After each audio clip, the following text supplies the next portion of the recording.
The enemy flagship trembled beneath the force of distant impacts, its metallic corridors quivering with a rhythmic unease. Emergency lights cast everything in a blood-red hue, turning the already alien architecture into something nightmarish. Commander Zaelvar stood at the central command platform, his four eyes scanning the battlefield hologram with precision born from centuries of conquest. And then, over the cacophony of status alerts and the panic chatter of his officers, came something wholly alien to his experience, a sound that should not have existed on a battlefield. Laughter. It was human. And worse, it was amused. Zaelvar froze, one claw hovering over the tactical interface. Around him, his subcommanders shifted, glancing at each other through their opaque helmet visors. They had studied the humans, uncultured, unstructured, dangerously emotional creatures. But this was something new. The laughter grew louder. Zaelvar barked an order. Locate the source. On a nearby screen, a grainy audio waveform scrolled by, pulsing with every chuckle and snort. No translation needed. Laughter was universal. But comprehension? That eluded him. He turned to his comms officer. Is this a broadcast? Psychological warfare. The officer didn't respond immediately. When she did, her voice trembled. It's not being transmitted, Commander. It's live. Someone is laughing on the ship. Before Zaelvar could react, a secondary alarm erupted. Hull breach. Lower decks. Internal sensors flickered, momentarily overridden. Then came the screams. Real ones. Not simulated. Not disciplined. Screams of soldiers who had never once imagined fear would come in the shape of someone smiling. Hours earlier, aboard the stealth corvette Sable Dart, Commander Ava Rix sat cross-legged atop a crate of explosive charges, boots off, helmet resting beside her like an old, obedient dog. Her squad bustled around her in a tense, last-minute ritual, loading magazines, syncing visors, running silent checks. But Ava was watching a sitcom rerun on her datapad, shoulders shaking with barely restrained giggles. Lieutenant Kresh, her second-in-command, didn't even bother hiding his concern. Ma'am, with all due respect, what the hell is so funny? She paused the video, eyes still alight. You wouldn't get it. Too much context. She grinned and tapped the pad, the screen going dark. You ready? We're going into the most secure ship in the Coalition fleet, outmanned, outgunned, and basically unaided. And your plan involves that? Yup. Kresh gave a slow, incredulous blink. Ma'am, this is the part where you say something reassuring. I am reassuring you, she said, slipping on her helmet. They'll never see it coming. She stood, gave a mock salute, and strode toward the deployment bay. The rest followed, part loyal, part confused, and entirely doomed if she was wrong. But Ava Rix had never been wrong. Not once. Zaelvar watched the tactical display warping in real time. Shipboard surveillance glitched, flickering between static and short, looping fragments. Hallways where the lights pulsed in sync with faint chuckling. Rooms filled with bodies, both as soldiers and others. One, a human, stood casually among them, helmet off, smiling. Who is she? Zaelvar muttered. He wasn't asking anyone. The ship, perhaps. The gods. The cruel architects of this moment. She was listed in your initial threat analysis, said a voice to his right. Commander Ava Rix. Former Spec Ops. Dishonorably discharged. Reinstated under Project Dagger. I remember no such project. No one does, the officer replied. It was black class. Information sealed. Even to interspecies treaty investigators. The humans burned records before they even activated it. Zaelvar stared into the growing dark of the display. Why was she discharged? The officer hesitated. Mental instability. Repeated infractions. Laughed during interrogation sessions. Sometimes her own. Back in the underbelly of the dreadnought, Ava flicked a wrist and planted a small device against the bulkhead. It blinked green. A soft pulse emitted, a human laugh in minor key, digitally twisted but unmistakable. Phase 1 complete, she whispered into comms. You sure this'll work? Asked Kresh. No, she said, smiling beneath her visor. But they made the mistake of thinking war was logical. A thud shook the corridor as enemy patrols closed in. Her squad ducked into shadows, but Ava remained, walking calmly forward, no weapon drawn. Just that same infuriating grin. The enemy emerged, two tall, angular soldiers, weapons drawn. They aimed, barked orders in a harsh, guttural language. Ava tilted her head. "Why did the chicken cross the event horizon?" she asked cheerfully. They paused. She waited 2 seconds, then answered herself. To become exactly nothing. The aliens fired, but not at her. Not immediately. One hesitated, laughed, short, confused, involuntary, then dropped his weapon and clawed at his own helmet as if the joke had embedded itself like a parasite. The other didn't last much longer. Zaelvar stared as his ship's neural net started to slow. Laughter echoes were now embedded in its learning core. Internal logic loops were being corrupted. Systems shut down with cheerful haha error messages. "What are they doing to us?" he whispered. "They're not here to conquer," the officer beside him said. "They're here to unmake. We digitized them wrong. We thought chaos was a weakness."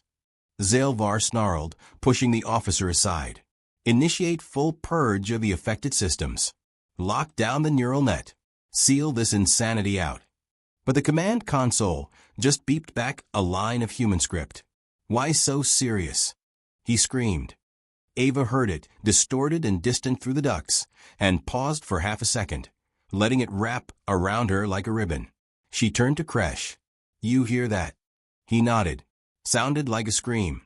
"No," she said, eyes gleaming. "That was the punchline." Then she laughed again. And this time, the ship laughed with her. The device activated with a soft chime, and the laughter began in earnest. At first, it sounded almost innocent. Recorded snippets of genuine mirth, caught during some long-forgotten comedy show. But each cycle grew more distorted, more layered, until it resembled a symphony of mockery. Different tones, pitches, and cadences looped in randomized intervals, engineered to never repeat the same pattern twice. It wasn't just noise. It was a message, even if the message couldn't be translated. Ava Ricks crouched beside a ruptured panel in the sub-engineering bay, watching her handiwork take effect. The laughter echoed down the corridors, bouncing off metal and bone alike. No bullet had been fired. No explosion triggered. And yet, her comms buzzed with fragmentary updates. Enemy squads retreating, vital sections abandoned, containment units vented without order. Kresh's voice broke through the static. "I just saw one of them clawing at his face. Didn't even see me." "They're unraveling," Ava replied, her voice calm, precise. "Keep pushing forward. Don't engage unless necessary. Let the joke do the damage." "What exactly is this thing?" he asked. "You said it wasn't a weapon." "It's not. It's comedy." She tapped the side of her helmet, pulling up a schematic. "Project Punchline. Phase 2 is active. Phase 3 starts when they start trying to understand it." In the command center of the dreadnought, Zaelvar stood rigid, mandibles twitching. He could feel something in the air, a pressure that didn't originate from atmosphere or gravity. A presence. Something that made his skin itch and his thoughts scatter. The laughter wasn't confined to the audio spectrum. It slipped into the neurocommunications array, burrowed through frequency protections, and infected translation matrices. Their AI assistant, a construct millions of cycles old, began speaking in nonsense, a mash of words and idioms harvested from intercepted Earth transmissions. "The chicken regrets nothing. Tune in next cycle for more existential terror." Zaelvar slammed his claw against the console, sparks flying. "Shut it down. Kill the network. Sever all internal comms."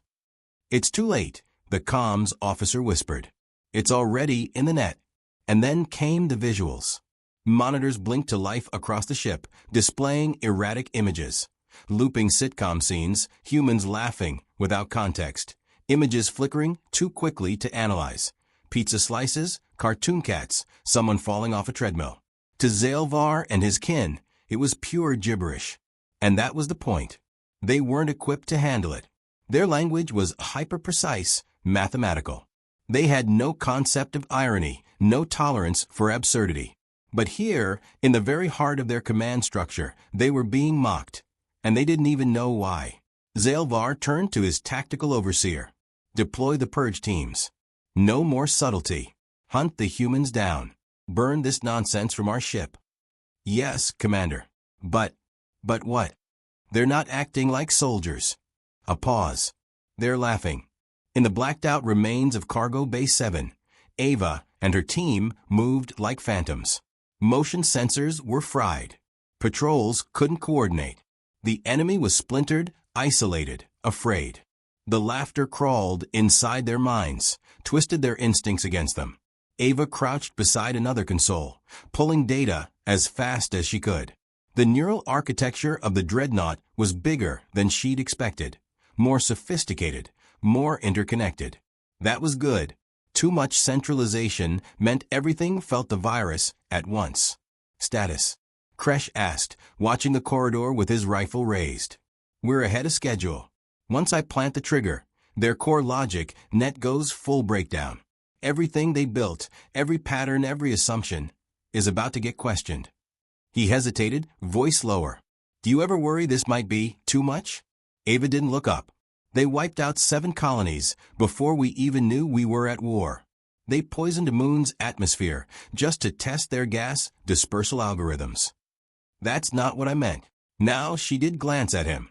You're asking if I've gone too far. That maybe I'm enjoying this. He didn't answer. She smiled faintly. Maybe I am.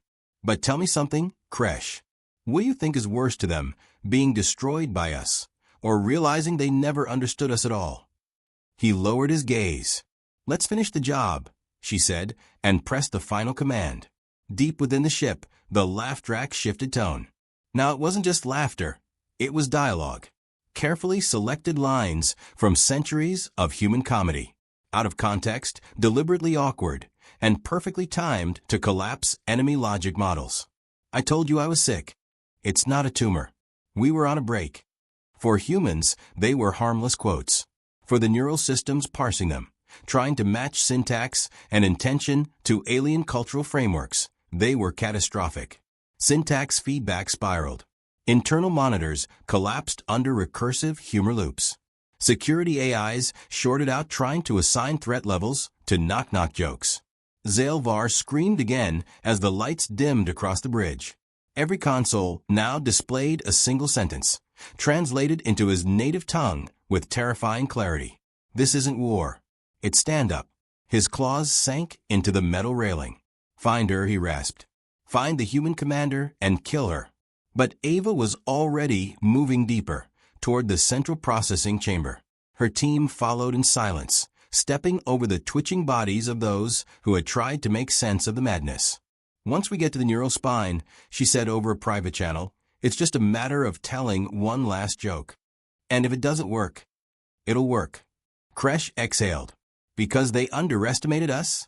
She stopped, placing a charge against the next bulkhead. No, she said. Because they don't know what it means to laugh with someone. They've only ever laughed at us. The corridor behind them darkened, and a new sound filled the air. Sobbing. Not human. And not amused. Ava nodded once. That's phase 3. And then she smiled again, sharp, ready, lethal. The punchline was coming. Zaelvar had never known panic, not as a hatchling, not on the battlefield, not even when his homeworld sun flickered out for 3 rotations. But this was something else.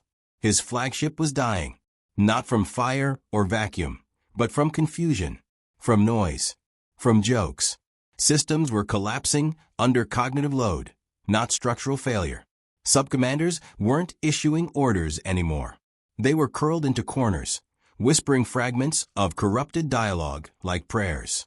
He stepped over one, a decorated veteran, now muttering, "Bazinga, bazinga, bazinga," in a cracked voice, rocking gently as blood leaked from his ears. Zaelvar clenched his mandibles. His muscles trembled not from fear, but from rage at the humans, at their refusal to follow the rules of war, at their weaponization of nonsense. It was dishonorable, irrational, unacceptable. It was working. Somewhere deep within the ship, Ava Rix was laughing. She didn't have to. The device handled that now, mimicking her tones, layering them into frequencies only barely perceptible to the conscious mind. But still, her own laughter slipped through. Genuine, breathless, not cruel, alive. Her team was down to 4. They'd lost Harrow in the data vault, when a corrupted enemy defense drone exploded into glittering shards of holographic confetti mid-assault. The laughter had triggered its self-defense protocols, but twisted them beyond purpose. It attacked itself before anyone else could. Where to next? Kresh asked, his armor scratched, visor smeared with dried alien fluid. Bridge, Ava replied. Time for the closing act. Kresh hesitated. Won't that be a bit much? Exactly. She moved forward, boots echoing over the deck plating. Behind her, the dreadnought moaned, a low groan like tortured metal, or perhaps something deeper. A voice learning to mimic pain. The bridge was no longer secure. Zaelvar's guards had either fled or malfunctioned entirely. One had impaled himself on a control spike, muttering, "What's the deal with airline food?" with each breath until silence claimed him. Zaelvar stood alone at the command dais, his once imperious form hunched. His eyes were wild. His breath came in ragged bursts. He saw her the moment she entered. Small, human, helmet tucked under one arm, smiling, as if they were old acquaintances reunited at a dinner party. He raised his weapon, not a rifle, but a ceremonial blade charged with plasma, reserved for executions. It vibrated with menace. "You," he snarled. "Me," she said cheerfully. "I've been dying to meet the voice behind all the screaming. I should kill you where you stand." "You can try," she said, and dropped her helmet. "But first, want to hear a joke?" Zaelvar lunged, but Ava moved like fluid. She ducked under the slash, rolled, and came up behind a console. Her voice echoed from multiple speakers now, reverberating through the command deck, overlapping, warping. "What do you call a weaponized emotion?" he roared, swinging wildly. Screens shattered. Sparks flew. Ava's voice again taunting. A punchline. The bridge lights failed. Emergency reds flickered, then died. In the dark, the laughter began anew. But this time, Zaelvar screamed with it. His neural implants couldn't distinguish the real from the unreal anymore. Ava's presence, the console data, even the gravity beneath his feet, all distorted. He fell to one knee, shaking violently. She stepped out from behind the last unbroken console, holding a small, blinking cube in her hand. "This," she said, "is a comedy grenade." He glared, saliva hissing against his fangs. "You humans, you're broken." "No," she said softly, stepping closer. "We're dangerous. Because you thought we should be broken." Zaelvar lunged again. This time he connected. The blade cut across Ava's side, burning through armor into flesh. She gasped, staggered, but didn't fall. He paused, expecting her to scream. She laughed instead, blood dripping from her side, face pale, breath short. Still, she laughed. "You don't win," he growled. "You're alone, outnumbered, bleeding." She looked him straight in the eye. "Funny how that's when we're at our best." She dropped the cube at his feet. He stared. It beeped once. Knock knock. He reached for it instinctively, too late. The punchline detonated. No flame. No shrapnel. Just a pulse, a wave of compressed audio, coded in frequencies meant to shatter logic trees and neural harmony. Zaelvar's implants fried instantly. His vision exploded into static. His thoughts fractured, caught in a recursive loop of human humor. "Who's there?" "Orange." "Orange who?" "Orange, you glad you didn't underestimate us?" The last thing he saw before he blacked out was Ava Ricks standing over him, bloody but grinning, silhouetted in the flicker of dying systems. When he came to, the bridge was dark, silent. His limbs wouldn't move. Ava was gone, but the laughter remained, and it was still spreading. Across the fleet, through shared systems, across translation links and backup relays. Other ships began reporting errors, panic, defections, mutinies. The joke was loose now, untethered, evolving. Zaelvar screamed. Somewhere, in the shattered remains of the flagship, a recording played on loop. Humans laugh in the face of death. We just decided to bring death along for the joke. And it wasn't over. Not yet. The enemy fleet fractured like glass under pressure. From orbit, the once majestic constellation of dreadnoughts and battlecruisers blinked in and out of coherence, some drifting without control, others turning on each other in spasms of system-wide panic. Internal logic matrices had collapsed entirely, confused by laughter and metaphor. Ships meant for planetary siege now floated like stunned prey, waiting for a predator that had already passed through. In the chaos, a single corvette slipped through their formation, sable dart, burn-scarred and silent, invisible to scanners, still looping corrupted status reports in the voice of a long-dead Earth comedian. Ava Ricks lay on a medical slab in the rear bay, half-conscious and ghost-pale. Blood soaked her side. The wound was bad. Clean, deep. Kresh sat beside her, one hand clenched into a fist, the other holding pressure to the wound with trembling resolve. "You're not dying on me," he muttered. "Not after all that." She gave a weak smile. "Wasn't the plan." "You think this was a plan?" he snapped. "You infected an entire species with your sense of humor. That's not a plan. That's what even is that?" Ava coughed, winced, but laughed anyway. "A beginning." "Of what?" Kresh leaned closer. "Of peace? You think they'll just give up because we turned their brains inside out?" "No," she whispered. "But they'll hesitate next time. And that's all we ever needed."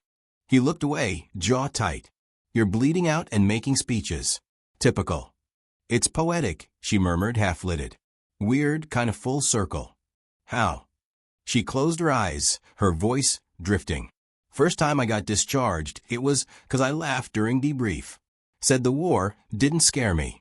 Said it was just another bad script. They didn't like that." "Yeah. Well, turns out you were just ahead of your time." The ship's AI pinged softly, its voice now filtered to sound distinctly human, distinctly amused.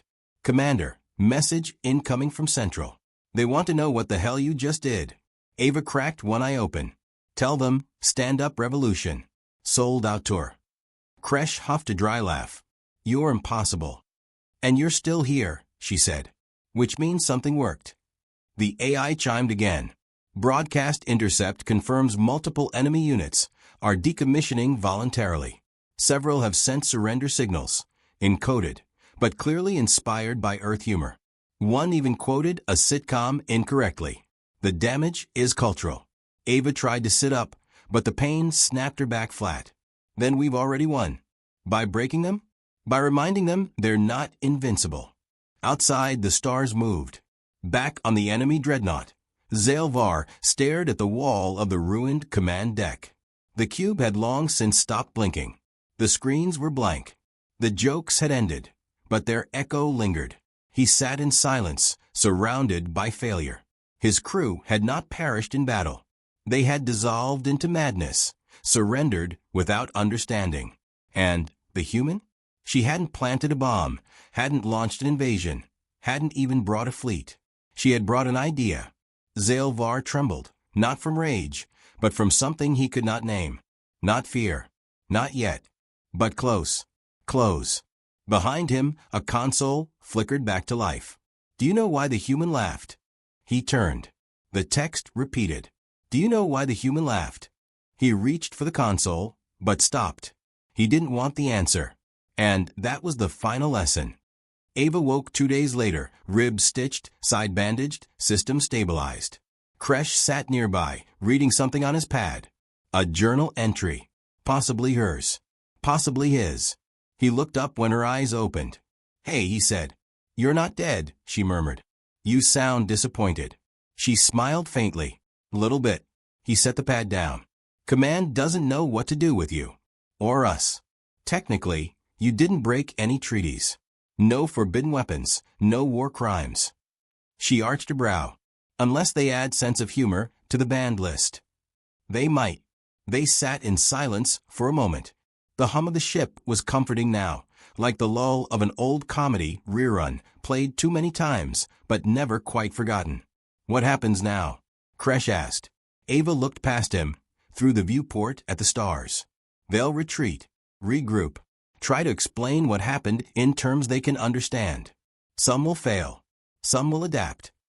And us. We'll laugh, she said. We'll live. And we'll remind them, every time they try again, that we're not a species you can model with numbers alone. Kresh stood, stretched, and walked toward the cockpit. Where you going? He paused, hand on the frame. Gonna tell Central you're awake. And that you want a mic next time. Maybe a spotlight. Front row seats for the apocalypse. She chuckled, then winced. Make 'em pay cover charge, she called after him. Then she closed her eyes, and for the first time in years, she didn't dream of war. She dreamed of punchlines.